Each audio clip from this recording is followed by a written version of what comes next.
El libro de Melquisedec, una revelación del verdadero carácter del Mesías. Capítulo 7. Continúan las revelaciones de Melquisedec, acontecimientos que se verifican en Rosh Hashanah, en Yom Kippur y en la fiesta de Sukkot. 6 años de oportunidad, la santificación del día de reposo, señal de alianza con Yahvé. La Nueva Jerusalén, revelada al final del 7º año. La venida del Mesías. La resurrección de los fieles fallecidos y transformación de los vivos victoriosos. Coronación de los justos en la ciudad santa.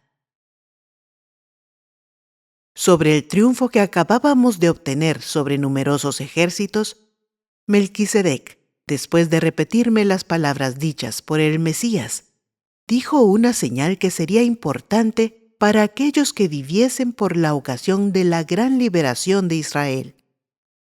Afirmó que, multiplicando las 144 perlas del diezmo por el número de columnas de su palacio, encontraría el año que traería a su consumación la gran liberación de Israel.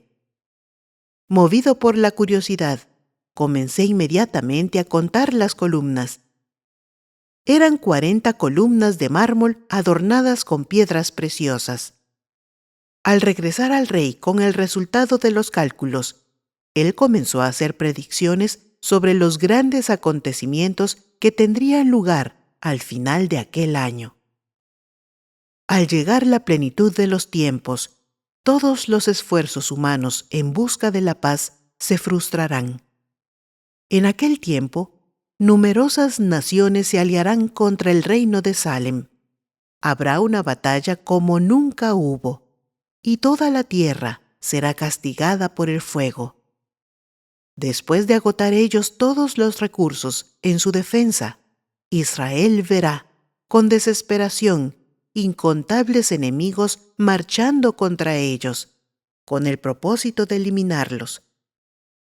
Como Lot en su noche de angustia, ellos verán morir su esperanza, cuando en Rosh Hashanah ha de oírse en medio de las ruinas de Salem los acordes armoniosos de un laúd, tocados por un beduino de la tribu de Tamiré. Su música hará renacer la fe y la esperanza en un mundo mejor, donde nación no se levantará contra nación, donde las lágrimas, el dolor y la muerte no existirán más. Después de consolar a los afligidos con los acordes de su laúd, el beduino tomará el vaso con los pergaminos de la tumba de David y lo llevará sobre los hombros. En aquel día estarán los pies suyos sobre el monte de los olivos, y al clamar por la liberación de Israel, habrá un fuerte terremoto que agrietará el monte por la mitad, surgiendo del oriente hacia el occidente un enorme valle. En aquel día, toda la tierra de Israel será fuertemente sacudida, sobreviniendo una total destrucción para todos los ejércitos enemigos. Habrá, sin embargo, salvación para todos aquellos que con arrepentimiento se refugiaron bajo las alas del Eterno, lanzando lejos de sí los instrumentos de violencia.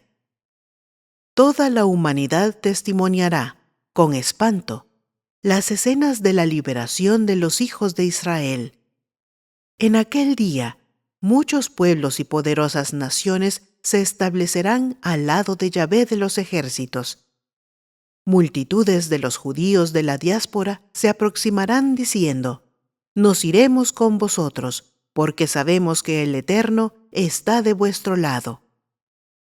El Yom Kippur, que seguirá a la liberación, será un día de purificación de las impurezas de todos aquellos que aceptaron la salvación. En aquel día acabará la ceguera de los hijos de Jacob, y mirarán hacia aquel a quien traspasaron, y llorarán amargamente por él, como se llora por un hijo unigénito. En la fiesta de Sukkot, cosechas, será derramado el Espíritu de Dios sobre toda carne, y sucederá que todo aquel que invoque el nombre de Yahvé será salvo, recibiendo una perla del vaso. En el decorrer de los días de Sucot, lluvias de bendiciones caerán sobre el inmenso valle, haciendo surgir a la vista de todos los pueblos en toda la tierra santa un paraíso repleto de alegría y paz. En aquel día, los elegidos de Dios comprenderán las palabras del libro. Oídme, vosotros, que procuráis la justicia, vosotros que buscáis a Yahvé. Mirad hacia la roca en la cual fuisteis cavados, hacia la caverna de la cual fuisteis sacados. Mirad hacia Abraham, vuestro padre, y hacia Sara, aquella que os dio a luz. Él estaba solo cuando lo llamé, mas yo lo bendije y lo multipliqué. Yahvé consoló a Sión, consoló todas sus ruinas. Él transformará su desierto en un Edén y su soledad en un jardín. En ella encontrarán gozo y alegría, cánticos de acción de gracias y sonido de música. En aquel día los redimidos mirarán hacia el humilde beduino que liberó de la caverna el vaso de Abraham y cantará con alegría. Cuán bellos son, sobre los montes, los pies del mensajero que anuncia la paz, del que proclama buenas nuevas y anuncia la salvación, del que dice a Sión, «Oh, tú, Dios, reina», porque Yahvé consoló a su pueblo. Él redimió Jerusalén. Yahvé descubrió su santo brazo a los ojos de todas las naciones, y todos los extremos de la tierra verán la salvación de nuestro Dios. Durante 6 años, toda la humanidad, iluminada por la mayor revelación del mundo y de la justicia de Yahvé, tendrá oportunidad de romper con el imperio del pecado, uniéndose a los hijos de Israel en su marcha de purificación y restauración del reino de la luz. Entonces acontecerá que todos los sobrevivientes de las naciones que marcharon contra Jerusalén subirán año tras año para postrarse delante del Rey Yahvé de los ejércitos y para celebrar la fiesta de Sucot. Y acontecerá que aquellas de entre las familias de la tierra que no suba y no venga, traerá contra sí misma la plaga con la que Yahvé herirá a las naciones que no suban a celebrar la fiesta de Sucot. En aquellos años de oportunidad sonará por todas partes del mundo el último convite de misericordia, en un intento porque todos los pecadores se arrepientan y se unan en una eterna alianza con Yahvé, diciendo, «Así dice Yahvé, observad el derecho y practicad la justicia, porque mi salvación está pronto a llegar y mi justicia a manifestarse. Bienaventurado el hombre que proceda así, y el Hijo del hombre que en esto se afirma, que guarda el sábado y no lo profana, y que guarda su mano de practicar el mal. No diga el extranjero que se entregó a Yahvé, naturalmente, Yahvé va a excluirme de su pueblo. Ni diga el eunuco, no hay duda, yo no paso de un árbol seco.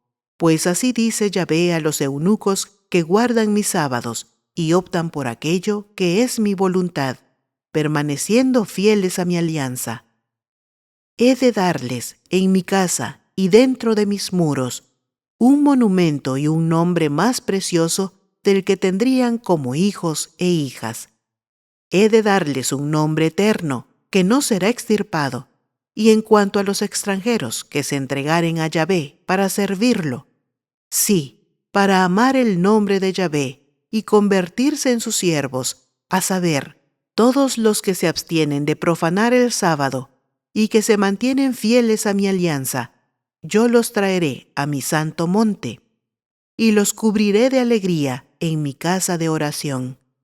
Sus holocaustos y sus sacrificios serán bien aceptados en mi altar.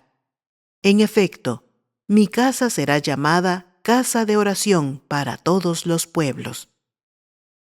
En los 6 años de oportunidad, Samael, el gran engañador, en un gesto de desesperación, empleará todos los recursos posibles para impedir la realización de Yahvé a través de su pueblo. En oposición a la santificación del sábado, que es la señal de la alianza entre Yahvé y sus escogidos, numerosas religiones, aliadas a gobernantes impíos, impondrán otro día para el culto, no pudiendo comprar ni vender todos aquellos que se mantuvieren fieles a la alianza de Yahvé. En aquellos años de pruebas, los elegidos de Dios sobrevivirán mediante el cuidado de los ángeles, que los conducirán distantes de las ciudades populosas que serán castigadas por las 7 últimas plagas que caerán sobre los impenitentes al final de los 6 años. Durante los 6 años de la cosecha final, el Mesías edificará una nueva y eterna Jerusalén, adornándola con los hechos de justicia de sus escogidos.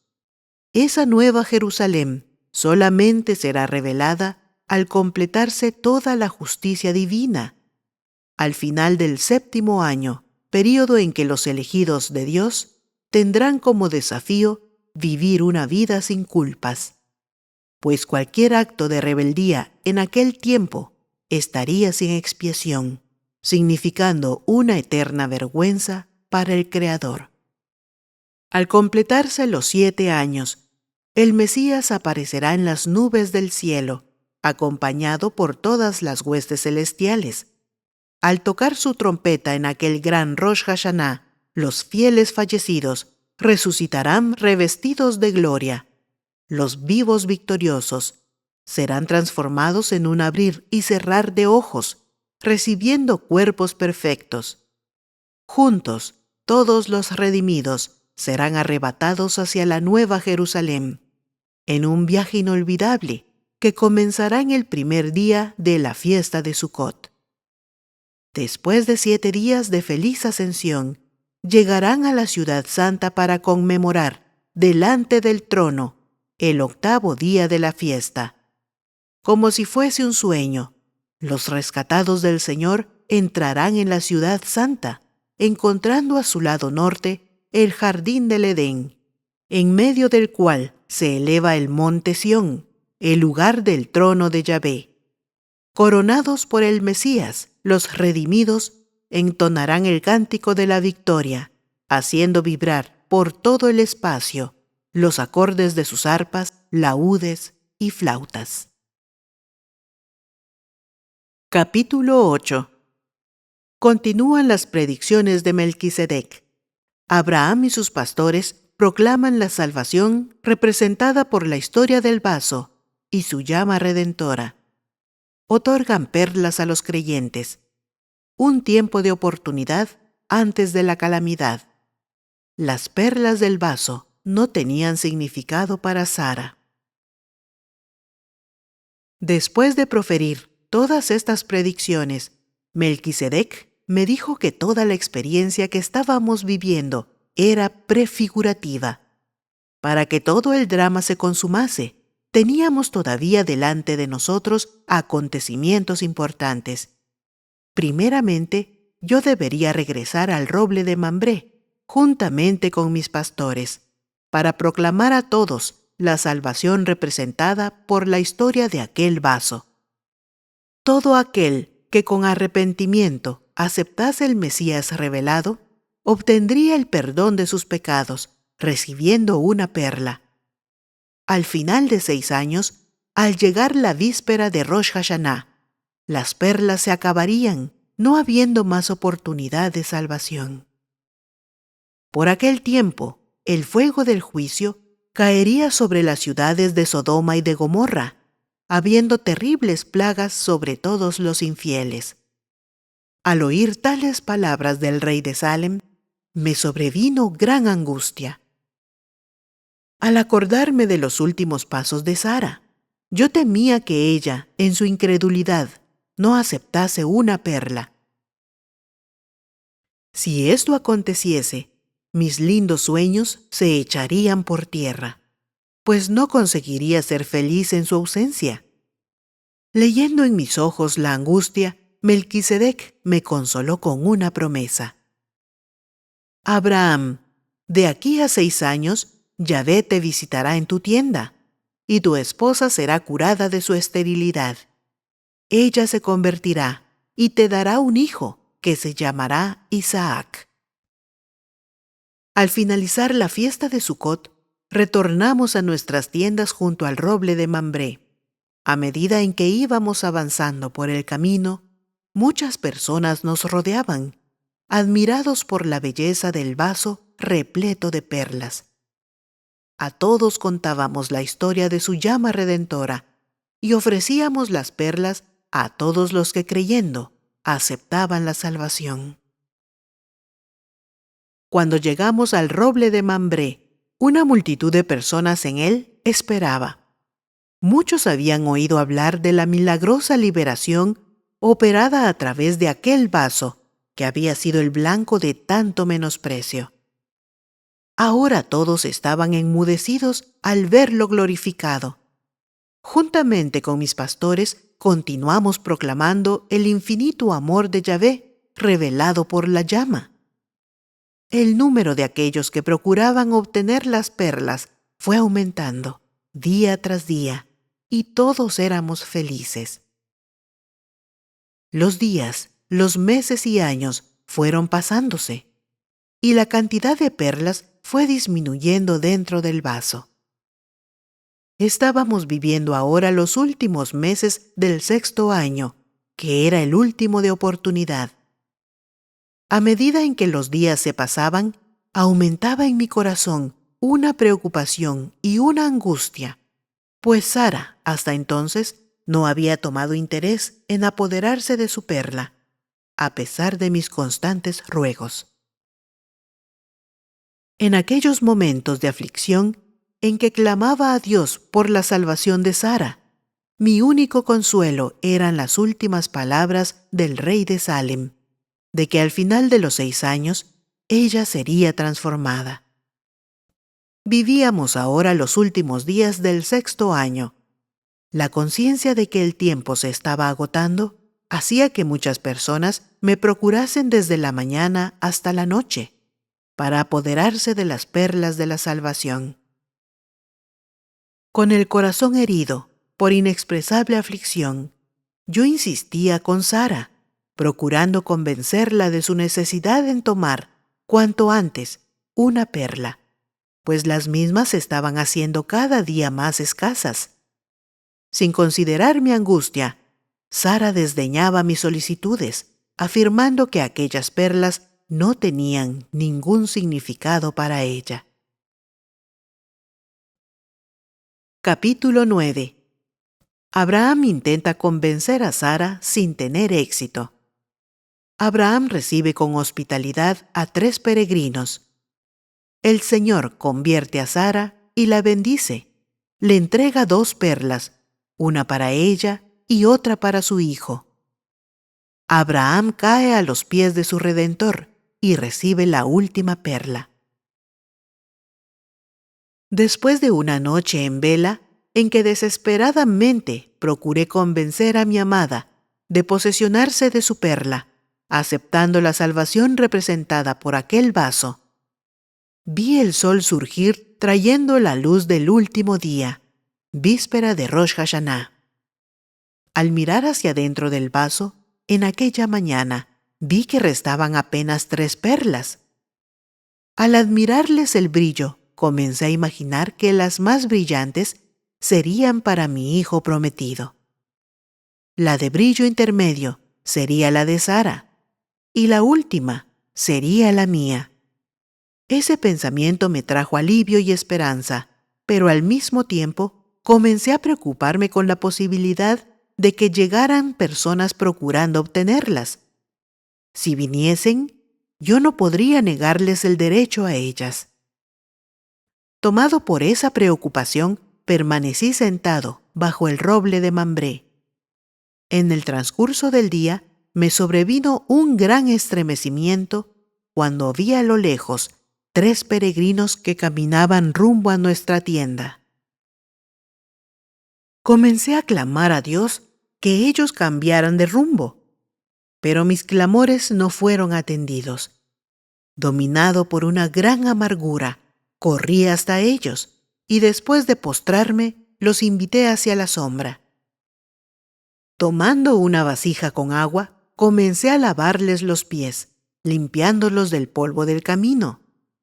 Al ver los pies heridos y ampollados de aquellos hombres, sentí compasión por ellos. Comprendí que habían venido de muy lejos, enfrentando peligros y desafíos, con el propósito de obtener a tiempo las perlas. Vi que ellos eran mucho más merecedores que yo, Sara y nuestro hijo prometido. Al lavar los pies del tercero, mi corazón, que hasta entonces estaba afligido, se llenó de paz y alegría. Imaginaba en aquel momento cuán terrible sería si aquel tercer peregrino no se hubiese unido a los dos primeros en aquel trayecto. En ese caso, yo estaría obligado a tomar la última perla, subiendo sin mi amada a Salem. Si tuviera yo que pasar por esa experiencia, la perla que simbolizaba la alegría de la salvación se convertiría para mí en un símbolo de soledad y tristeza, pues la larga vida del cariño de Sara sería para mí el mayor castigo, como la propia muerte. Después de lavarles los pies, comencé a servirles el alimento que fue especialmente preparado para ellos. Mientras les servía en silencio, estaba yo esperando el momento en que me preguntarían por las perlas, pero sin revelar ninguna prisa, ellos hablaban sobre la larga caminata que hicieron, sobre las ciudades por donde habían pasado. Yo les pregunté si conocían Salem. Ellos me respondieron afirmativamente, agregando que en aquellos 6 años muchas obras habían sido realizadas en aquella ciudad, en preparación para una gran fiesta que estaba por realizarse dentro de 1 año más, por la ocasión de Sucot. Las palabras de aquel tercer peregrino, el más conversador de los 3, comenzaron a traerme, misteriosamente, un sentimiento de esperanza. Al mirar hacia sus ojos azules, vi que él se parecía a Melquisedec. Recordaba la última promesa hecha por el rey de Salem, cuando el tercer peregrino me preguntó con una sonrisa: «Abraham, ¿dónde está Sara, tu mujer?» Atónito le pregunté: «¿Cómo sabes mi nombre y el nombre de mi esposa?» El peregrino respondió: «No solamente sé vuestros nombres, sino también sé que, de aquí a 1 año, tendréis un hijo que será llamado Isaac». Al oír las palabras del visitante, corrí hacia dentro de la tienda, a fin de llamar a mi esposa, para que oyese las palabras de aquel peregrino. Al verla, el peregrino preguntó: «Sara, ¿por qué os reís de mis palabras?» Asustada, Sara contestó: «Yo no reí, mi señor». «No digáis que no reísteis, pues yo os vi riendo dentro de la tienda», afirmó el peregrino. Consciente de estar delante de alguien que conocía su interior, Sara le preguntó: «¿Quién eres tú, señor?» «Yo soy la llama que se desprendió del fuego del altar para estar en el vaso de tu esposo. Yo soy el Mesías, el Yahvé que sufre humillaciones y desprecios por amor a su pueblo». Habiendo hecho esta revelación, el peregrino extendió sus manos sobre la cabeza de Sara para bendecirla. Solo hasta entonces vi que ellas estaban marcadas por cicatrices semejantes a las del rey de Salem. El peregrino, con mucha ternura, comenzó a hablar al corazón de mi amada, rescatándola de su caverna de incredulidad. «Sara, valiosa eres a mis ojos. Todo tu pasado de incredulidad e infertilidad está perdonado. Tengo para ti un futuro glorioso, pues tú te convertirás en madre de muchos pueblos y naciones». Después de decir estas palabras, El noble visitante se encaminó hacia el vaso e, inclinándose, tomó de él las 3 perlas restantes. Dirigiéndose a Sara, le entregó 2 perlas y le dijo: «Una es para ti y la otra es para tu hijo Isaac». Con la vida transformada por el amor de Yahvé, Sara se postró agradecida a los pies de aquel peregrino que la había salvado en el último momento de oportunidad. Cuando la vi postrarse sumisa, mi corazón por tantos años afligido se rompió en lágrimas de alegría y gratitud, y caí a los pies de mi Redentor y Rey. Después de consolarnos con la certeza de nuestra eterna salvación, el peregrino me entregó la última perla. Cuando la apreté en mis manos, sentí una gran luz de alegría y paz penetrar todo mi ser, y comencé a alabar al Eterno por la certeza de que tendría para siempre a mi lado a mi querida Sara y al hijo de la promesa que, dentro de 1 año, nacería. Capítulo 10. Abraham acompaña al Señor hasta la colina desde donde el Señor envía a sus 2 compañeros a una misión. Yahvé se lamenta por la destrucción que habrá de sobrevenir a los habitantes de las ciudades de aquel hermoso valle. Abraham intercede por aquel pueblo. No había 10 justos en Sodoma y Gomorra. Lamentación de Yahvé. Los 2 compañeros son enviados para rescatar a Lot y sus hijas. Abraham se postra agradecido a Yahvé por la intervención en el rescate de sus familiares.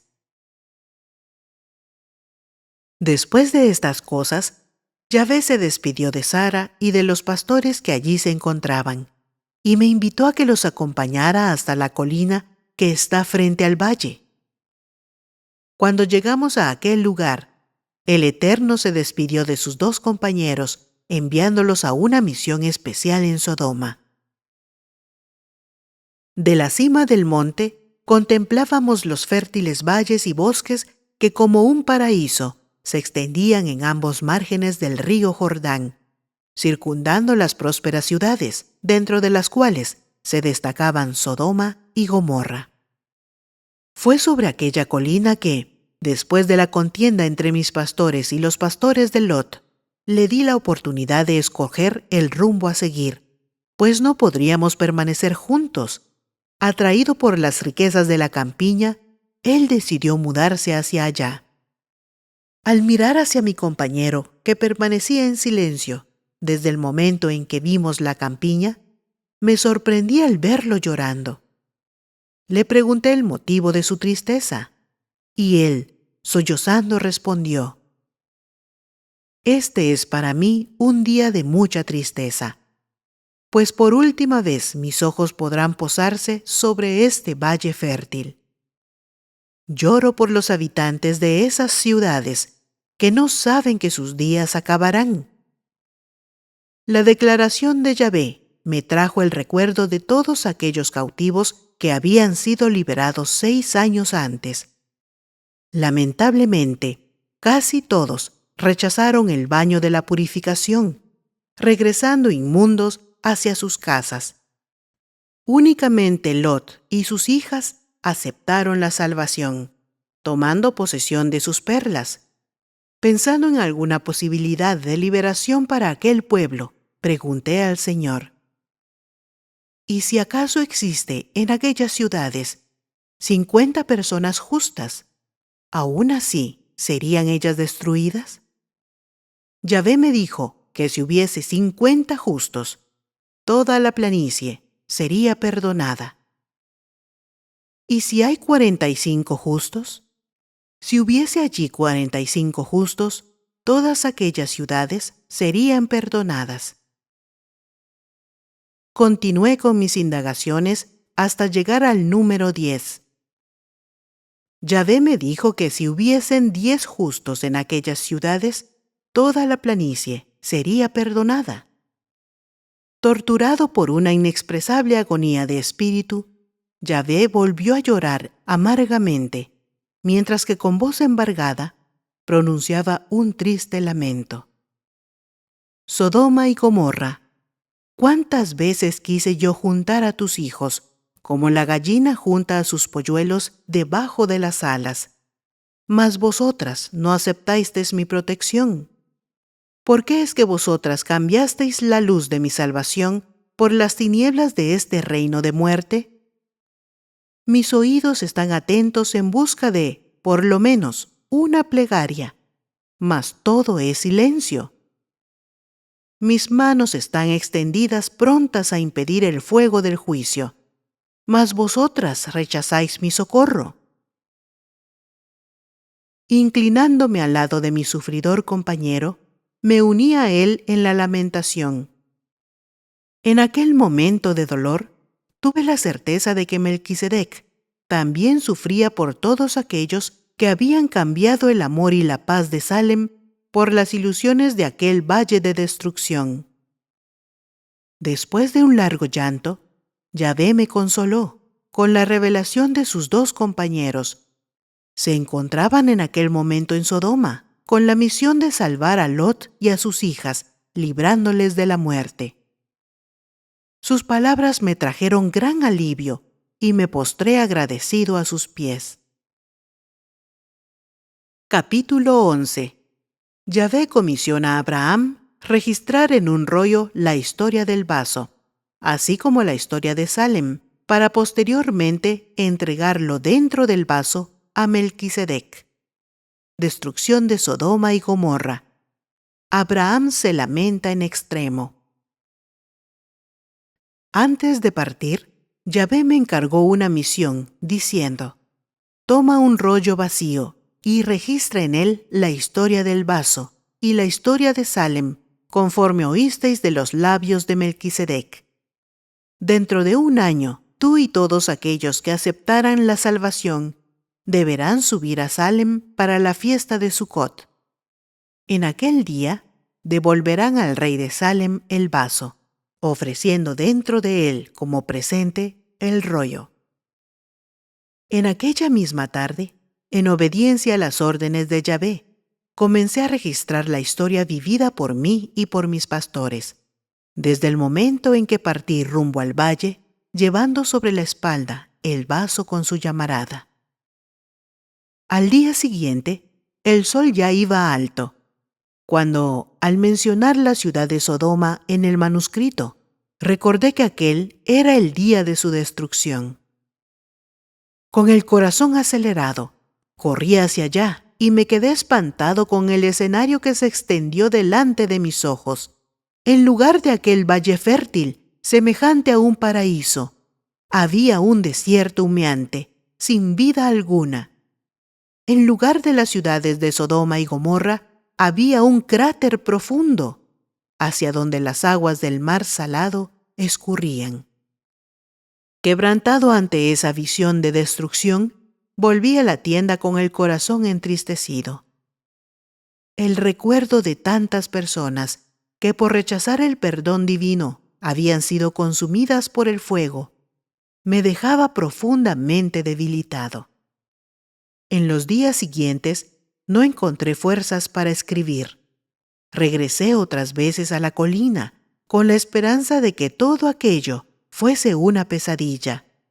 Pero en lugar del valle fértil, yo solamente conseguía percibir aquel caos. Demoré varios días para que yo volviera a tener el ánimo de proseguir con los escritos del rollo.